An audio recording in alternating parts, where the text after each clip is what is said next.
दीपक के बाती का पूरा जल जाना। बागेश्वर धाम सरकार के अनुसार संकेत। बागेश्वर धाम सरकार पंडित धीरेन्द्र कृष्ण शास्त्री जी की अगुवाई में एक आध्यात्मिक और धार्मिक स्थल है, जहां चमत्कारी दरबार, कथा और दिव्य शक्ति की चर्चा होती है। यहाँ भक्तगण अपने जीवन के दुखों, समस्याओं और जिज्ञासाओं के समाधान के लिए आते हैं। ऐसे में जब दीपक की बाती पूरी तरह जल जाए तो भक्त इस घटना को किसी विशेष संकेत या भविष्यवाणी से जोड़कर देखते हैं। दीपक और बाती का धार्मिक महत्व। हिंदू धर्म में दीपक और बाती का विशेष महत्व है।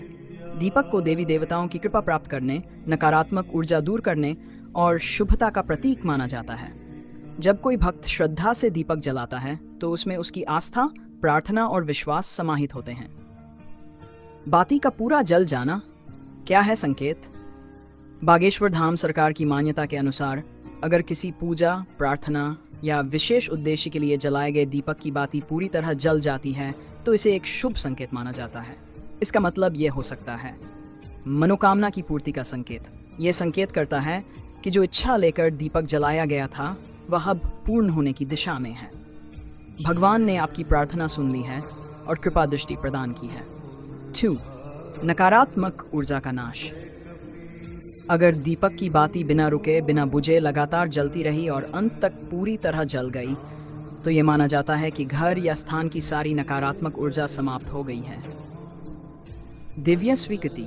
ये भी संकेत हो सकता है कि आपकी पूजा या हवन देवता द्वारा स्वीकार कर ली गई है। इससे व्यक्ति को आत्मिक संतोष और मानसिक शांति मिलती है। सैर, पूर्वजों का आशीर्वाद। कुछ अवसरों पर जब पितरों के निमित्त दीपक जलाया जाता है और उसकी बाती पूरी जल जाए तो इसे पितरों की संतुष्टि और उनका आशीर्वाद माना जाता है। क्या सभी अवसरों पर यह शुभ होता है? बागेश्वर धाम में यह बताया जाता है कि हर घटना का संदर्भ और भावनात्मक स्थिति अलग होती है। यदि बाती असमय बुझ जाए तो यह चेतावनी या बाधा का प्रतीक भी हो सकता है, लेकिन यदि वह पूरी तरह शांत और स्थिरता से जलती रही और अंत में पूर्ण रूप से समाप्त हो जाए तो यह बहुत ही शुभ संकेत होता है। निष्कर्ष, दीपक की बाती का पूरा जल जाना केवल एक भौतिक घटना नहीं, बल्कि आस्था, श्रद्धा और भगवान के साथ जुड़ने का प्रतीक है। बागेश्वर धाम सरकार के अनुसार यह भक्त की सच्ची भावना और भगवान की कृपा का मिलन है। यह आत्मविश्वास, सकारात्मकता और आशा का संचार करता है। यदि आप भी इस अनुभव से जुड़े हों तो ये मानिए कि भगवान ने आपकी बात सुन ली है। अब बस विश्वास बनाए रखें और सही मार्ग पर चलते रहें।